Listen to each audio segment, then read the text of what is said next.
بسم اللہ الرحمن الرحیم۔ خالہ سکینہ کو ذہن میں بیٹھے ہوئے دیکھا۔ ایسے لگ رہا تھا جیسے وہ اماں سے کوئی خاص بات کر رہی ہے۔ پھر میں ان کی باتیں سن کر حیران ہوئی جب وہ اماں سے کہنے لگی، ارے تم لوگوں کو کیوں نہیں خبر کہ یہ کیسے کرایہ دار تمہارے گھر میں آ کر رہنے لگے؟ مانو خوف کے مارے مجھے پوری رات نیند نہیں آتی۔ ایسی شکایات دوسری عورتیں بھی کر رہی ہیں۔ اماں کچھ پریشان نظر آ رہی تھی۔ ان کی بات مجھے بھی 100% سچ لگ رہی تھی، کیونکہ جب سے یہ نئے کرایہ دار آئے تھے انہوں نے ہمارا جینا حرام کر دیا تھا۔ پوری رات عجیب سے شور کی آوازیں آتی اور دن میں سناٹا چھایا رہتا۔ ایک آدمی تھا جو لمبا سا چولا پہن کر رکھتا تھا اور اس کی بیوی جو ہاتھوں میں کڑے اور گلے میں مالائیں پہن کر رکھتی۔ دونوں میاں بیوی کی حرکتیں بہت ہی مشکوک تھی۔ اوپر سے گلی میں آنے والی بڑی گاڑیاں جو ان دونوں میاں بیوی لوگوں کی کوئی بڑی گاڑی نہیں تھی۔ خود میرے ابا کے پاس بھی ایک موٹر سائیکل تھی۔ اماں کہنے لگی، ارے حلیے سے بہت امیر لگ رہے تھے، اسی لیے میں نے انہیں کرائے کے گھر میں رکھا تاکہ کرایہ دینے میں مسئلہ نہ کریں، لیکن مجھے کیا پتا تھا کہ یہاں آ کر عجیب و غریب حرکتیں شروع کر دیں گے۔ خالہ سکینہ کہنے لگی، بس اب جو کچھ بھی ہو جلد سے جلد ان سے یہ گھر خالی کرواؤ، اسی میں تمہاری بلائی ہے اور عروسہ، ورنہ ایسا نہ ہو کہ تمہیں کچھ بھگتنا پڑے۔ اماں بالکل خاموش تھی۔ پھر ان کے جانے کے بعد میں اماں سے کہنے لگی کہ آپ جا کر ان سے بات کیوں نہیں کرتی کہ ہمارا گھر خالی کر دیں؟ اماں نے گھور کر مجھے دیکھا اور کہنے لگی کہ انہوں نے 2 مہینے کا کرایہ ایڈوانس دیا ہے، جبھی تو بجلی کا بل بھرا ہے۔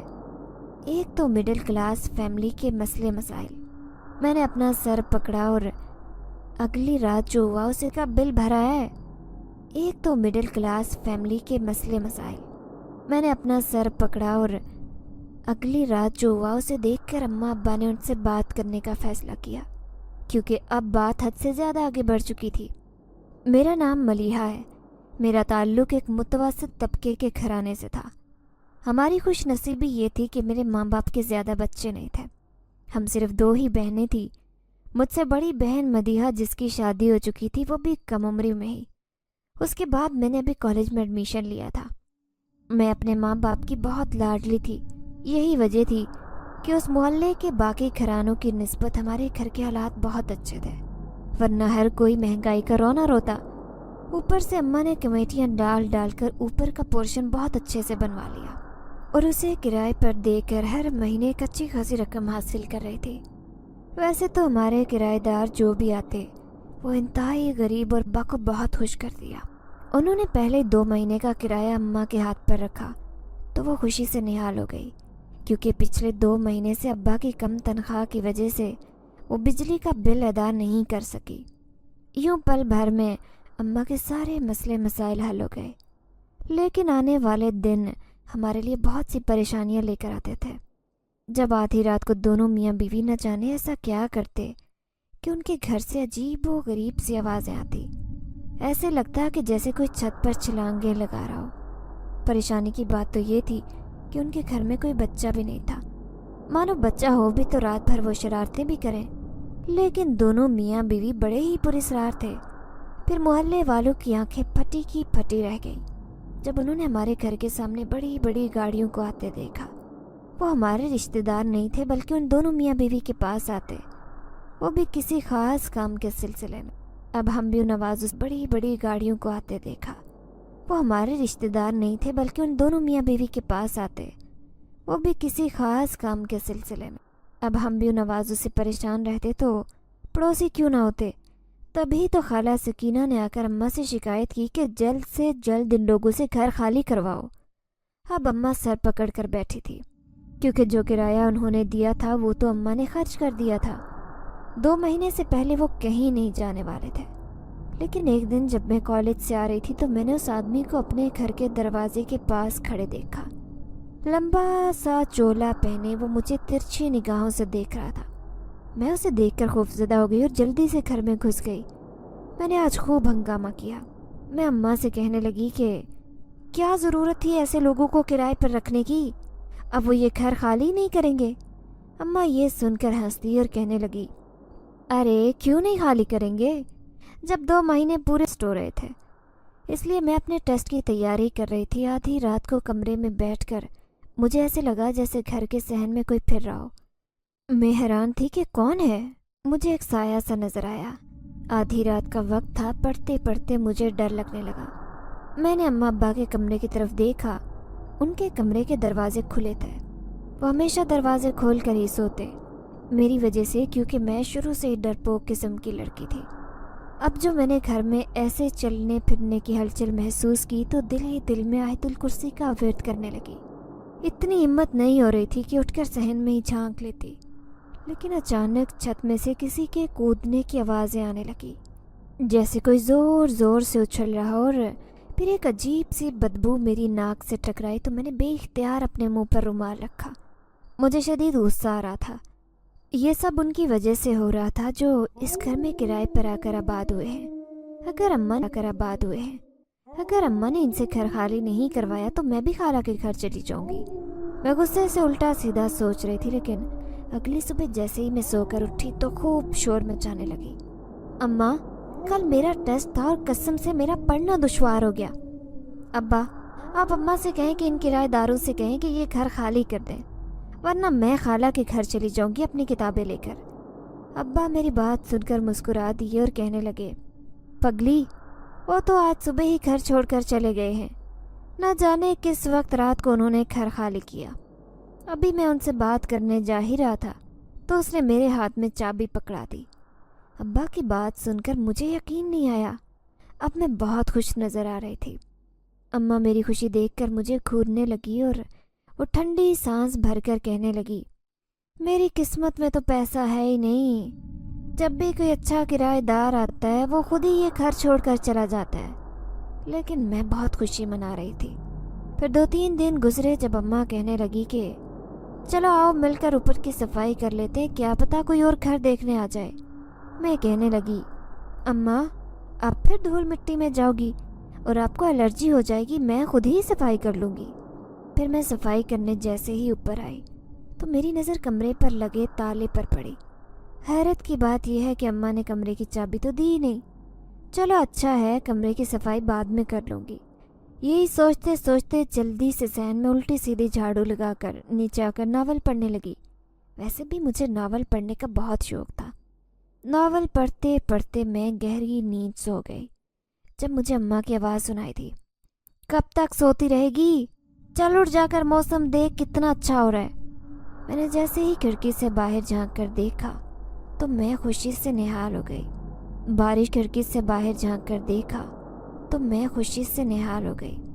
بارش ہو رہی تھی، لیکن ہمارے نیچے والے پورشن میں بارش کی بوندیں زیادہ تر برستی نہیں تھی۔ میں اماں سے کہنے لگی، اماں میں اوپر چھت پر جا رہی ہوں۔ اماں مجھے روکتی رہ گئی کہ میں چائے بنا رہی ہوں، پکوڑے تیار کر لیے ہیں، لیکن میں نے اماں کی بات نہیں سنی۔ بارش مجھے ہمیشہ بہت پسند تھی اور بارش میں نہائے بغیر میرا گزارا نہیں تھا۔ اب جب کہ موسم ویسے ہی اس قدر گرم ہو رہا تھا، شدید حبس اور گرمی نے کئی لوگوں کا جینا حرام کر رکھا تھا۔ ایسے میں اللہ نے جب اپنی رحمت کا دروازہ کھولا تو پھر بھلا میں کیسے اس خوبصورت موسم سے دور رہ سکتی تھی۔ اوپر آ کر میں بارش میں خوب نہانے لگی۔ تھوڑی دیر بعد اماں کی آواز آئی۔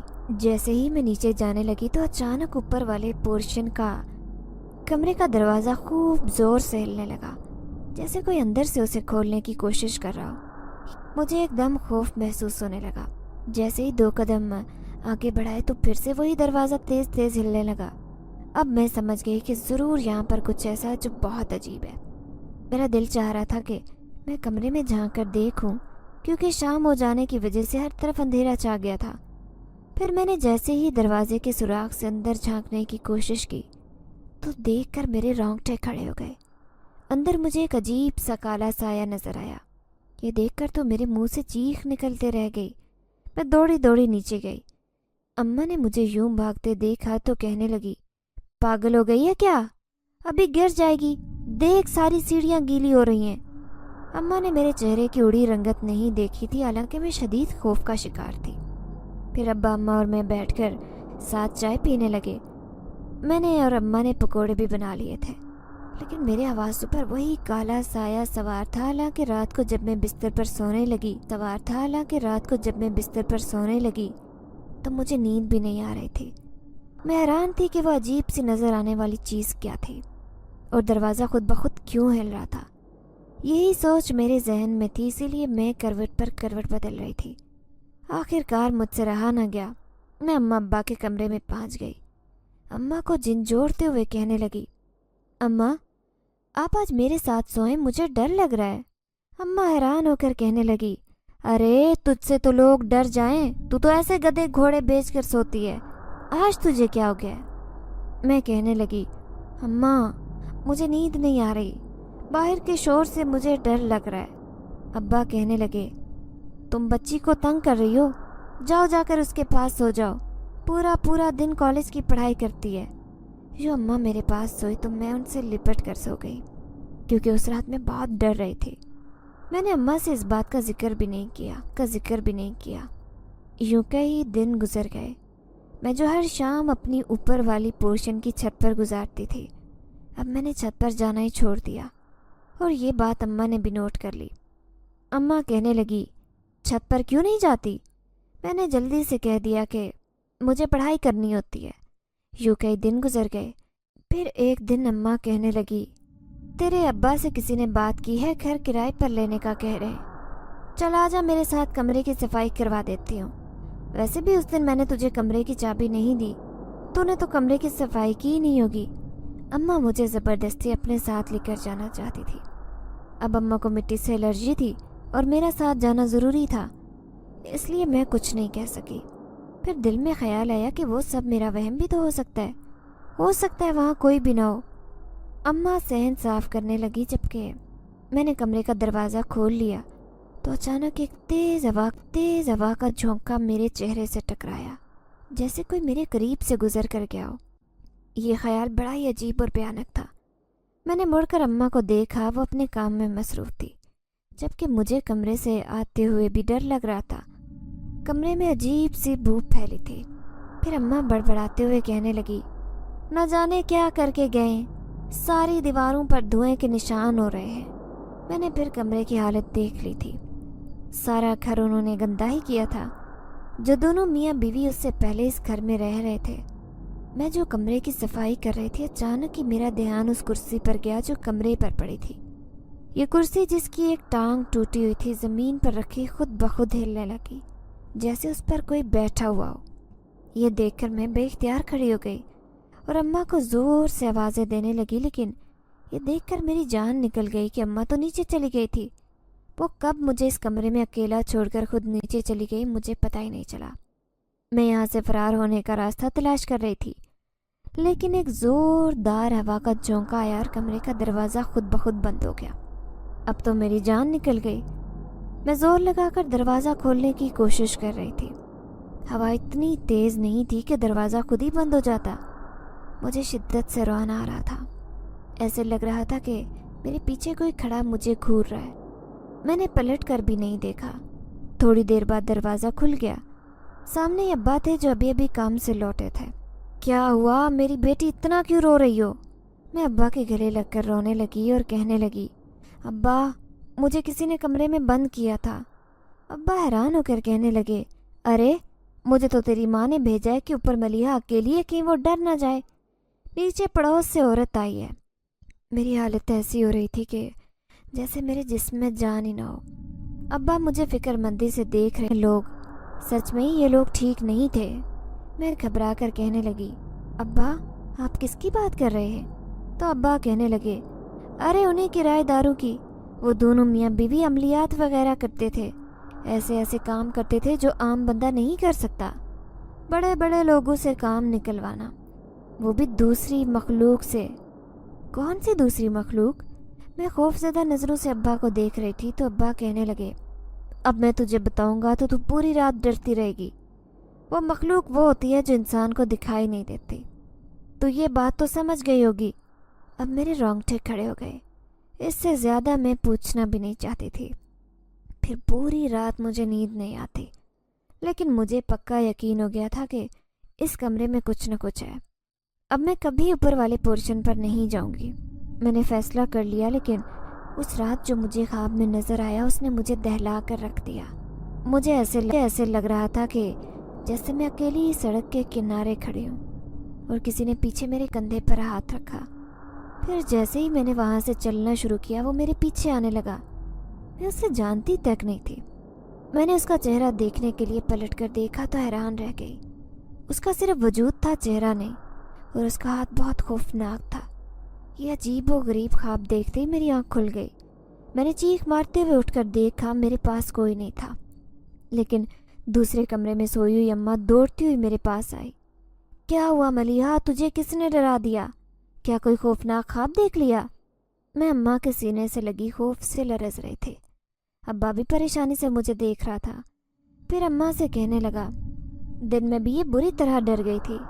یہ مجھے کہہ رہی تھی کہ کسی نے اسے کمرے میں بند کر دیا ہے، کہیں خدا نہ خواستہ ان دونوں میاں بیوی کی وجہ سے ہمارے گھر پر کسی چیز کا اثر نہ ہو گیا ہو۔ اماں کہنے لگی، اگر کسی کے آگے یہ بات کہہ بھی دی تو لوگ کہیں گے کہ ہمارا گھر آسیب زدہ ہے، پھر کوئی کرائے پر نہیں لے گا۔ اماں بڑی سمجھداری سے ابا کو خاموش کروا رہی تھی، لیکن میرا دل کہہ رہا تھا کہ میں ابا سے کہوں، ابا دم درود کروائیں، سچ میں ہی وہاں پر کچھ نہ کچھ ہے۔ لیکن میں نے بس یہ بات کہی بھی نہیں۔ چاہتی تھی کہ ایک کرائے کا آسرا جو اماں ابا کو ملتا ہے وہ بند نہ ہو۔ اگر ہمارے گھر کے بارے میں یہ مشہور ہو گیا تو کوئی بھی اسے کرائے پر نہیں لے گا۔ پھر کالج کی چھٹیاں پڑ گئی، کیونکہ پیپرز کے بعد اب ہم رزلٹ کا انتظار کر رہے تھے اور میں بہت بوریت محسوس کر رہی تھی۔ تبھی پڑوس میں رہنے والی میری دوست نیلم وہاں گئی اور کہنے لگی، ارے تم ٹیوشن پڑھاؤ نا، ویسے بھی تم پڑھاتی بھی اچھا ہو۔ میں اس سے کہنے لگی کہ ہاں یہ تو بہت اچھا ہے، میں ٹیوشن پڑھا دیا کروں گی۔ اچھا ہے، آمدنی کا بھی آسرا ہو جائے گا۔ یہ خیال مجھے پہلے کیوں نہیں آیا؟ یہ بھی آسرا ہو جائے گا، یہ خیال مجھے پہلے کیوں نہیں آیا؟ یہ سوچ کر میں نے 1-2 بچے ٹیوشن پر رکھنے شروع کر دیے۔ لیکن شام کو پڑوس میں رہنے والی عورتیں اماں کے پاس آتی تھی۔ گھر میں شور ہوتا تو اماں مجھے کہنے لگی کہ جا کر اوپر والے پورشن میں بچوں کو پڑھایا کرو، تب تک جب وہ کرائے پر نہیں چڑھ جاتا۔ اب میں تھوڑی جذبے سی ہو گئی، میں وہاں جانا ہی نہیں چاہتی تھی، لیکن اماں نے مجھے اوپر ہی پڑھانے کو کہا۔ میں 3-4 بچوں کو لے کر اوپر آ گئی۔ بچے آخری کونے میں بیٹھ کر پڑھ رہے تھے، جبکہ میں یوں ہی دیواروں پر جھانکتی جھانکتی اس کمرے کے پاس پہنچ گئی۔ آج تو اس کمرے کے دروازے بھی کھلے تھے۔ بے اختیار میری نظر کمرے میں گئی، وہاں کچھ بھی نہیں تھا۔ سارا سامان اماں نے ہٹا دیا، شاید کوئی نئے کرایہ دار آنے والے تھے۔ میں نے جیسے ہی کمرے میں قدم رکھا، اچانک ایک عجیب سی سرگوشی میرے کان سے ٹکرائی، میری مدد کرو، میں پریشان ہوں۔ میں نے خوفزدہ سی ہو کر مڑ کر دیکھا تو کمرے میں کوئی نہیں تھا، لیکن ایک کالا سا سایہ اسی وقت دیوار سے غائب ہوا۔ میں تو اسے دیکھ کر وہیں پر چپک گئی اور ادھر بچے مجھے آوازیں دے رہے تھے، ملیحہ باجی آپ کہاں ہیں؟ جبکہ میں بالکل سن کھڑی اس سائے کو دیکھنے کی کوشش کر رہی تھی۔ مجھے ایسے لگ رہا تھا جیسے اس نے مجھے اپنی گرفت میں لیا ہو۔ میں اپنا آپ اس سے بچا کر باہر جانے کی کوشش کر رہی تھی، لیکن میرے قدم زمین میں پیوست ہو گئے۔ اس کمرے میں ضرور کچھ عجیب و غریب تھا، یہ مجھے اچھی طرح سے اندازہ ہو گیا تھا۔ اگر اماں بر وقت نہ آتی تو شاید میں وہیں پر کھڑی رہتی اور مجھے رات ہو جاتی۔ اماں حیران تھی میری حالت دیکھ کر۔ دوسرے دن وہ ابا سے کہنے لگی، آپ ٹھیک کہہ رہے تھے، ضرور ہمارے اوپر والے گھر میں کچھ ایسا ہو گیا ہے۔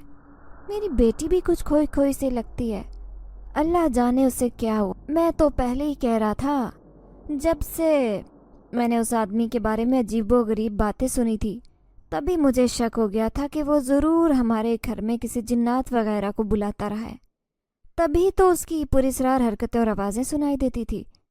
اماں ابا دونوں کسی مولوی کو بلانے کا کہہ رہے تھے، جبکہ مجھے رات بھر نیند نہ آئی۔ میں آدھی رات کو یہ سوچ رہی تھی کہ مجھے اوپر جانا چاہیے، کوئی مجھے بلا رہا ہے۔ وہ ایک سرگوشی ابھی بھی مجھے سنائی دے رہی تھی، میں مشکل میں ہوں، میری مدد کرو۔ آخر کون ہے وہاں پر؟ کیا وہاں پر کوئی جنات ہے؟ یہ سوچتے ہی میرے رونگٹے کھڑے ہو گئے۔ میں نے دیکھا میرا ماتھا پسینے سے بھیگا ہوا تھا اور عجیب سی کپ کپی مجھ پر طاری تھی۔ نہ جانے کیوں دل چاہ رہا تھا کہ میں اوپر چلی جاؤں اور اماں ابا سے چھپ کر. آج اتنی ڈر رہی تھی لیکن میں نے اماں کو آوازیں نہیں دی. نہ جانے کہاں سے اتنی بہادری میرے اندر آ گئی. پھر جیسے ہی رات کے 12 بجے گھر میں خاموشی اور وحشت کا راج تھا. آج سے پہلے ہمارے گھر میں اتنی خاموشی مجھے کبھی محسوس نہیں ہوئی، اور مجھے حیرت ہوئی کہ میں جو 10 بجے خواب خرگوش کے مزے لینے لگتی تھی، آج رات کے 12 بج رہے تھے لیکن نیند میری آنکھوں سے کوسوں دور تھی. اوپر والے پورشن پر تالا لگا تھا. میں چپکے سے اماں کے کمرے میں گئی اور میں نے چابی نکالی. یہ میں کیا کر رہی ہوں میں خود بھی نہیں جانتی تھی. چپکے سیڑھیاں چڑھنے لگی، لیکن سامنے کا منظر حیران کن تھا.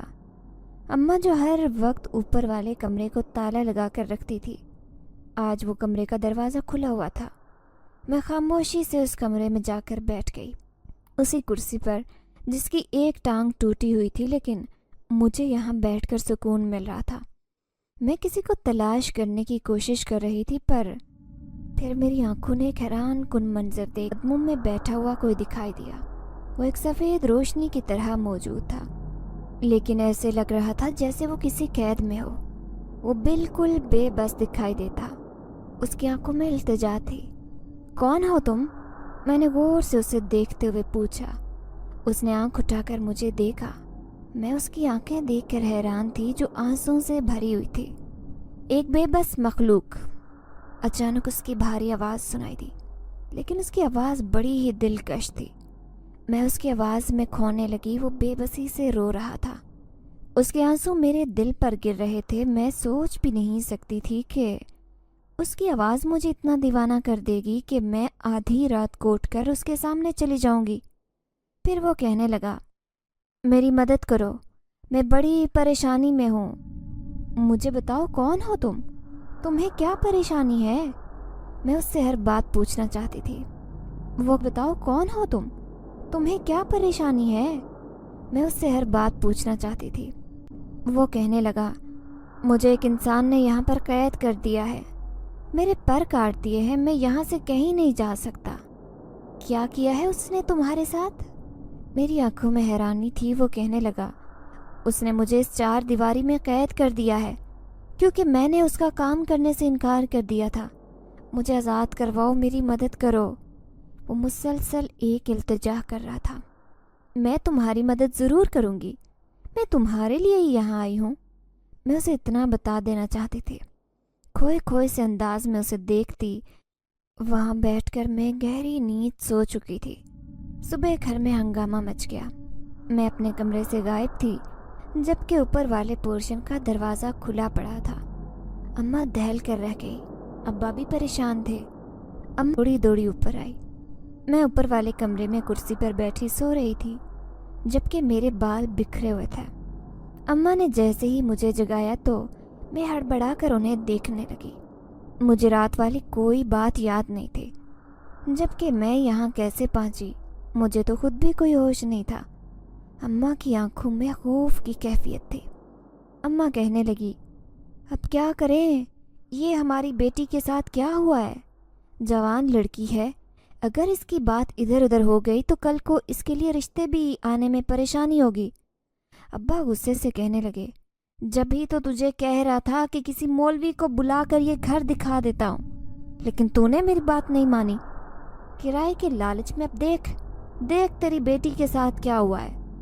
ابا اماں دونوں ہی سر پکڑے بیٹھے ہوئے تھے جبکہ میں چپ چاپ خاموشی سے زمین کو گھورے جا رہی تھی. اماں نے آج تک مجھے اتنا نہیں ہوا، آپ کیوں پریشان ہوتے ہو؟ ابا یہ سن کر چونک گیا. ان کے چہرے پر کچھ اطمینان نظر آنے لگا. وہ اماں سے کہنے لگے، پریشان مت ہو، تیری بیٹی ٹھیک ہے. اماں بھی کچھ حیرانگی سے مجھے دیکھ رہی تھی. پھر اماں غصے سے مجھے کہنے لگی، پھر تو اوپر چھت پر کیسے پہنچی؟ اگر ٹھیک ہے تو آج تک تو تجھے اوپر والے پورشن میں جانے سے بھی ڈر لگتا تھا، اب یہ کیا ہوا کہ تو رات کو وہاں جا کر سو رہی ہے؟ میں جلدی سے کہنے لگی، تو اماں کیا ہوا؟ میں وہاں جا کر سو بھی گئی تو وہ بھی تو ہمارا گھر ہے، اور مجھے رات کو گرمی لگ رہی تھی اس لیے میں اوپر چھت پر چلی گئی. میں انہیں بہلانے کی کوشش کر رہی تھی وہ راز جو میرے دل میں چھپا ہوا تھا، مجھے سب کچھ یاد آ گیا تھا۔ میں ان سے وہ راز چھپانے کی کوشش کر رہی تھی کہ اوپر والے پورشن میں جو ایک کمرہ ہے وہاں پر کون ہے جو بار بار مجھے آوازیں دیتا ہے، جو بار بار مجھے آوازیں دیتا ہے، مجھے اپنے پاس بلاتا ہے۔ پھر دوسرے دن ابا جب مولوی کو بلانے جا رہا تھا، میں نے ان کا ہاتھ پکڑ لیا۔ میرے ہاتھ میں سختی تھی۔ میں اماں کی طرف دیکھتے ہوئے کہنے لگی، اپنے پاؤں پر لوگ کلہاڑی کیوں مارتے ہیں؟ اماں حیران ہو کر کہنے لگی، کیا بات کر رہی ہو؟ ہمیں اپنا گھر دکھانا ہے مولوی کو۔ تجھے دکھانا ہے؟ اب کی بار تیرے لیے تیرے ابا مولوی کو بلا کر لائیں گے تو ہمیں سب پتہ چل جائے گا۔ میں غصے سے کہنے لگی، اچھا تو آپ چاہتے ہیں کہ میری زندگی خراب ہو جائے؟ لوگ مجھے ایک عجیب سی سحر زدہ لڑکی سمجھیں۔ میں غصے میں عجیب و غریب باتیں کر رہی تھی۔ اماں کہنے لگی، پاگل ہو گئی ہے کیا؟ ہم بھلا تیرے لیے برا کیوں سوچیں گے؟ ہم تو بھلا سوچ رہے ہیں، جب بھی تو تیرے ابا مولوی کو بلانے جا رہے ہیں۔ لیکن میں نے ہم تو بھلا سوچ رہے ہیں، جب بھی تو تیرے ابا مولوی کو بلانے جا رہے ہیں۔ لیکن میں نے ابا کا ہاتھ نہیں چھوڑا۔ ابا نے آہستہ سے میرا ہاتھ ہٹایا اور کہنے لگے، اچھا ملیحہ بیٹی، اگر تم نہیں چاہتی تو میں کسی مولوی کو بلا کر نہیں لاؤں گا۔ ابا نے میری تائید کی تو میں خوشی سے جھوم اٹھی اور کہنے لگی، ابا آپ اپنی بیٹی کی حالت اچھی طرح سے سمجھتے ہیں۔ میں خوشی خوشی اپنے کمرے میں چلی گئی۔ لیکن جیسے ہی رات ہوئی تو میں اماں کے کمرے میں کسی کام سے جانے لگی تو مجھے ابا کی آواز آئی، عروسہ تیری بیٹی کے ساتھ ضرور کچھ ہو گیا ہے۔ اماں یہ سن کر حیران تھی، کہنے لگی، اچھا پھر اس کی باتوں میں آ کر مولوی کو کیوں نہیں بلا کر لائے؟ تو ابا کہنے لگے، ارے میں کیسے مولوی کو بلا کر لاتا؟ اس نے میرا ہاتھ اس طرح پکڑا ہوا تھا، ایسے لگ رہا تھا جیسے کسی انگارے نے چھو لیا ہو۔ اس وقت مجھے وہ ملیحہ نہیں بلکہ بہت کوئی طاقتور چیز لگ رہی تھی، تو جان لی تھی، جس کی وجہ سے میں ابا کو سختی سے روک رہی تھی۔ پھر آج رات جیسے ہی 12 بجے میں اٹھتی ہوئی اسی پورشن میں جا کر بیٹھ گئی اور اس کا انتظار کرنے لگی۔ وہ میرے سامنے تھا، مجھے بے بس نگاہوں سے دیکھتے ہوئے کہنے لگا، میں جانتا ہوں کہ تم میری وجہ سے بہت پریشان ہو، تمہاری زندگی مشکل میں پھنس جائے گی، لیکن اگر تم مجھے آزاد کروا دو گی تو تمہارا مجھ پر بہت بڑا احسان ہوگا۔ میں مسکراتے ہوئے کہنے لگی، میں تمہاری خاطر یہاں پر آئی ہوں، بتاؤ مجھے کیا کرنا ہے؟ وہ سوچتے ہوئے کہنے لگا، یہاں سے بہت دور اس عامل کا آستانہ ہے، تم جا کر اسے کہو کہ وہ مجھے آزاد کر دے، وہی کوئی ایسا عمل کرے گا جس سے میں یہاں سے آزاد ہو کر قبیلے واپس لوٹ جاؤں گا، وہ بہت ہی ظالم ہے۔ یہ سن کر مجھے غصہ آیا اور میں اسے کہنے لگی، ایک جنات تو بہت طاقتور ہوتا ہے، تم اپنے آپ کو کمزور کیوں سمجھتے ہو؟ تو وہ کہنے لگا، لیکن اس نے بہت بڑے بڑے عملیات سیکھ رکھے ہیں۔ وہ مجھے کہہ رہا تھا کہ میں ایک لڑکی کو جا کر تنگ کروں، ایک نوجوان لڑکی۔ اس کے پاس ایک نوجوان آیا تھا جو بہت ہی خوبصورت تھا، وہ ایک انسان تھا، وہ کسی لڑکی پر عاشق تھا، لیکن لڑکی اسے سخت نفرت کرتی تھی۔ اب اس عامل نے مجھے قبیلے سے بلوایا اور مجھے حکم دیا کہ اس کی بات مان کر اس لڑکی کو اتنا پریشان کروں کہ وہ اس نوجوان کے سامنے گھٹنے ٹیک دے اور اسے شادی پر رضامند ہو جائے۔ میں بھلا ایسے کیسے کر سکتا ہوں؟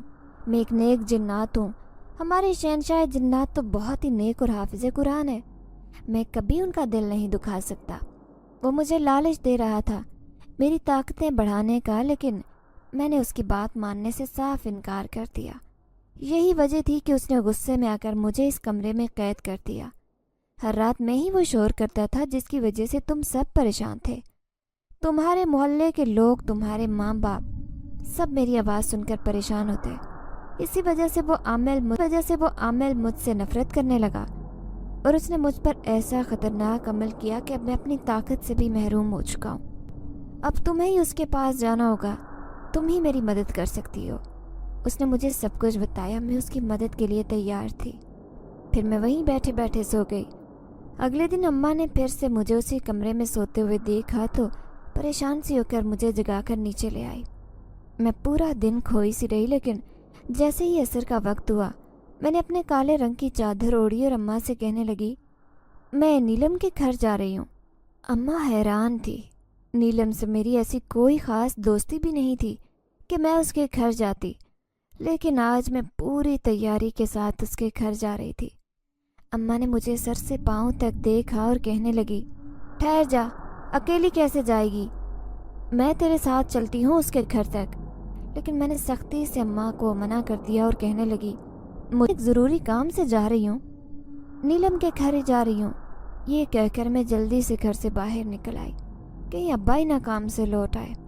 میں اس سے پہلے ہی وہاں جا کر اس عامل کا آستانہ تلاش کرنا چاہتی تھی جو کئی دن تک ہمارے گھر پر کرایہ دار بن کر ٹھہرا رہا۔ پیدل چلتے چلتے مجھے ایک آواز آتی رہی۔ میں اسی آواز کی سمت میں ادھر ادھر چلتی اسی عامل کے آستانے کے سامنے پہنچ گئی، لیکن وہاں کھڑی اس عورت کو دیکھ کر میں چونک گئی۔ یہ عورت تو وہی تھی اس عامل کی بیوی۔ اس کا مطلب ہے کہ دونوں میاں بیوی مل کر یہ آستانہ چلاتے ہیں۔ جہاں عورتوں کی بھیڑ تھی، میں نے نقاب کر لیا، لیکن میں حیران رہ گئی۔ ہر عورت کے ہاتھ میں قیمتی سونے کے زیورات اور پیسے تھے۔ اس کا مطلب یہ ہے کہ لاکھوں روپے لے کر ان کا علاج کرتے ہیں یہ لوگ۔ سبھی امیر گھرانے کی لگ رہی تھی۔ عورتیں ایک دوسرے سے باتیں کرتے ہوئے کہہ رہی تھی، ارے میں نے تو اتنا پکا عمل کروایا ہے کہ میری ساس کا منہ ہمیشہ کے لیے بند ہو جائے گا۔ وہ تو بہت اتاولی ہو رہی ہے میرے شوہر کی دوسری شادی کرنے کے لیے۔ میں بھی ایسا مزہ چکھاؤں گی کہ اسے دن میں تارے نظر آنے لگیں گے۔ ان کے ارادے نہایت بھیانک تھے۔ میں خاموشی سے ان کی گفتگو سن رہی تھی۔ جیسے ہی میری باری آئی تو وہ عامل کی بیوی مجھے کہنے لگی، کون ہو تم؟ لڑکی نہیں لگتی ہو۔ میں کہنے لگی، میں اپنے رشتے کے سلسلے میں آئی ہوں۔ اس نے ہاں میں سر ہلایا اور مجھے اندر بھیج دیا۔ میں جیسے ہی اس کے سامنے بیٹھی تو کہنے لگی، تو مجھے اچھی طرح جانتا ہوگا عامل، تیری ایک قیمتی چیز میرے گھر میں رہ گئی ہے۔ میں اس کی آنکھوں میں آنکھیں ڈالے بہادر بن کر گفتگو کر رہی تھی۔ وہ حیرت سے مجھے پہچاننے کی کوشش کر رہا تھا۔ کون ہو تم لڑکی اور کیسی باتیں کر رہی ہو؟ میں اسے غور سے دیکھتے ہوئے کہنے لگی، میں وہی ہوں جس کے گھر میں تم رہ کر آئے ہو۔ پورے محلے والوں کا تم نے ناک میں دم کیا۔ ہمارے محلے کا بچہ تم سے واقف ہے کہ تم کیسے انسان ہو۔ اگر اپنی وہ قیمتی چیز لینی ہے اور اپنا راز نہ کھلے، اگر یہ امید مجھ سے رکھنی ہے تو میں تمہارا انتظار کروں گی اس گھر میں رات کے 12 بجے۔ وہاں آ کر اپنی وہ چیز لے لینا۔ یہ کہہ کر میں جلدی سے اس کے آستانے سے نکل آئی، جبکہ میرا سانس بری طرح سے پھول رہا تھا۔ یہ سب مجھے اسی جن ذات نے کہنے کے لیے کہا تھا۔ تبھی تو میں نے بہادر بن کر اس سے اتنا کچھ کہہ دیا۔ اب میں کانپتے وجود کے ساتھ بڑی مشکل سے گھر آئی، لیکن اماں ابا جیسے دونوں میرے انتظار میں تھے۔ ابا غصے سے کہنے لگے، کہاں گئی تھی؟ اب اتنی بہادر ہو گئی ہو کہ اکیلے ہی گھر سے باہر جانے لگی ہو۔ میں صرف 19 سال کی تھی، میں اتنی بہادر کہاں سے ہو گئی تھی؟ وہ الگ بات تھی کہ اس جن ذات سے ملاقات کے بعد میرے اندر جو بلا وجہ پریشان ہوتے ہو۔ اماں غصے سے کہنے لگی، بس اب اور کوئی بات نہیں سننی، اب جا کر مولوی صاحب کو بلا لائیں۔ میں ابھی صاحب سے اپنا گھر پاک کرواتی ہوں۔ کسی کو بھی کرائے پر دینے کے لیے میرا دل نہیں چاہ رہا، کہیں کسی کا نقصان ہی نہ ہو جائے۔ ابھی بھی مجھے وہاں سے وحشت محسوس ہوتی ہے۔ اماں سچ کہہ رہی تھی، ابھی بھی وہ جن ذات وہاں پر قید تھا، لیکن جب تک وہ آزاد نہیں ہو جاتا میں ہرگز کسی مولوی کو یہاں لانے نہیں دوں گی۔ میں فیصلہ کر چکی تھی، اس لیے اماں ابا سے کہنے لگی، اماں آپ تھوڑے دن انتظار کریں، اس کے بعد سب کچھ ٹھیک ہو جائے گا۔ ابا بالکل خاموش تھے، وہ جیسے مجھے اندر تک سمجھ گئے تھے کہ میں کیوں ایسی باتیں کر رہی ہوں۔ لیکن اگلے دن کچھ ایسا ہوا جس نے مجھے بہت خوشی دی۔ میری بڑی باجی کے سسرال سے فون آیا۔ باجی کو بچہ ہونے والا تھا اور وہ ہسپتال میں اکیلی تھی۔ اماں پریشان تھی، کہنے لگی، ارے ملیحہ اکیلی اس گھر میں کیسے رہے گی؟ ہم اسے بھی ساتھ لے کر چلتے ہیں۔ لیکن مجھے باجی اسپتال میں اکیلی تھی۔ اماں پریشان تھی، کہنے لگی، ارے ملیحہ اکیلی اس گھر میں کیسے رہے گی؟ ہم اسے بھی ساتھ لے کر چلتے ہیں۔ لیکن مجھے باجی کے سسرال والوں کا اچھی طرح معلوم تھا کہ وہ لوگ کس طرح سے باتیں کریں گے۔ میں اماں سے کہنے لگی، اماں میں یہیں پر ٹھیک ہوں، نیلم کو بلا لوں گی، آپ پریشان مت ہوں۔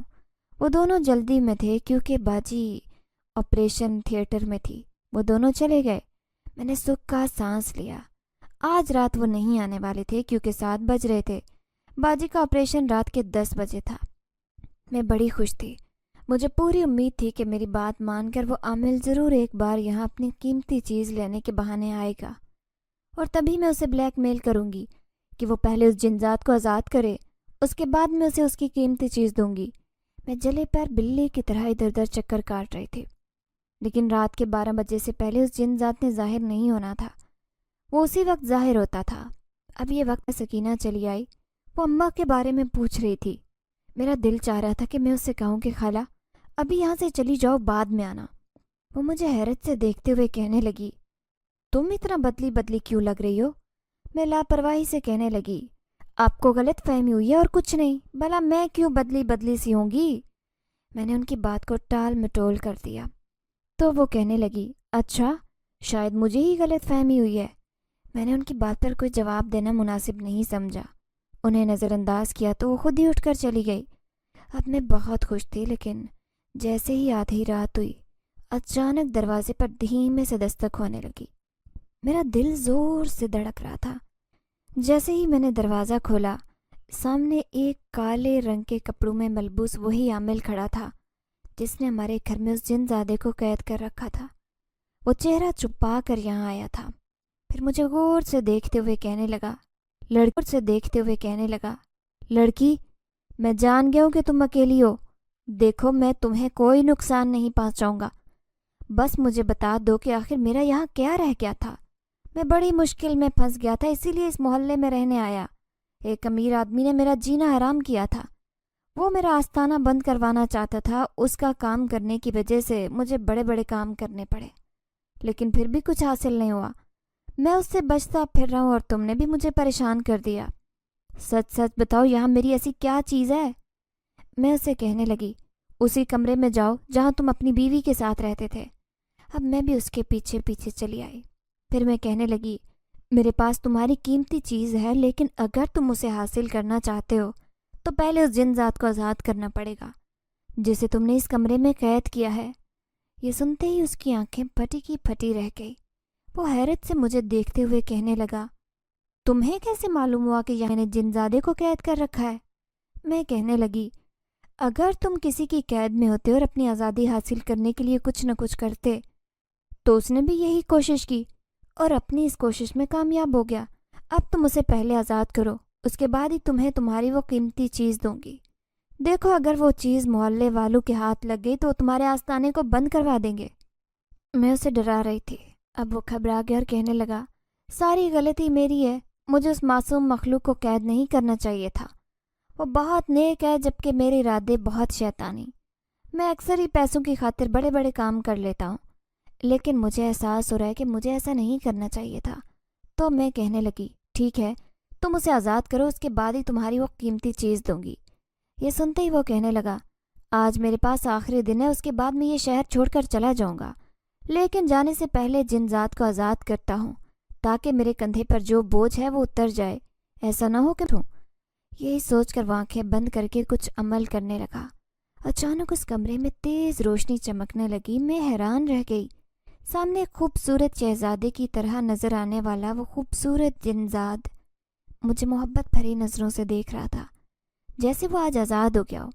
میں کہنے لگی، میں تمہاری طاقتیں بھی تمہیں واپس دلواؤں گی۔ تو اس نے نفی میں سر ہلایا اور کہنے لگا، نہیں، میں خود ہی اپنی کوششوں سے طاقت حاصل کر لوں گا، تم نے مجھے آزاد کروایا ہے، مجھ پر یہ احسان ہے۔ ہم دونوں آپس میں باتیں کر رہے تھے جبکہ وہ عامل حیرت سے مجھے دیکھ رہا تھا۔ پھر جلدی سے کہنے لگا، اب میں نے تمہاری شرط پوری کر دی ہے، تم بھی اپنی شرط پوری کرو۔ تبھی میں نے اس کے ہاتھ میں ایک انگوٹھی رکھ دی۔ وہ انگوٹھی دیکھتے ہی اچھل پڑا اور کہنے لگا، یہ انگوٹھی کیسے آئی تمہارے پاس؟ میں اسے مسکراتے ہوئے کہنے لگی، اسی انگوٹھی کو پانے کے لیے تم پچھلے 10 سالوں سے محنت کر رہے ہو، لیکن دیکھو یہ انگوٹھی جس نے مجھے دی ہے اسی نے مجھے، یہ قیمتی پتھر بہت خوبصورت تھا اور یہ انگوٹھی دینے والا کوئی اور نہیں بلکہ ایک شہنشاہ جنات تھا جو اپنے نیک جن زادے کو آزاد کروانے کے لیے کچھ بھی کر سکتا تھا۔ وہ عامل اس انگوٹھی کو دیکھ کر بہت خوش لگ رہا تھا، لیکن جن زادہ اداس تھا۔ وہ کہنے لگا، شہنشاہ جنات کو اس انگوٹھی سے بہت محبت تھی، انہوں نے میری خاطر یہ انگوٹھی اس عامل کو دے دی، شاید میں ان کا مقروض ہو گیا ہوں۔ عامل کہنے لگا، مجھے یہ انگوٹھی نہیں چاہیے، یہ تم ہی لو، اسے واپس کر دینا، میں اپنے کیے کی تم سے معافی مانگتا ہوں۔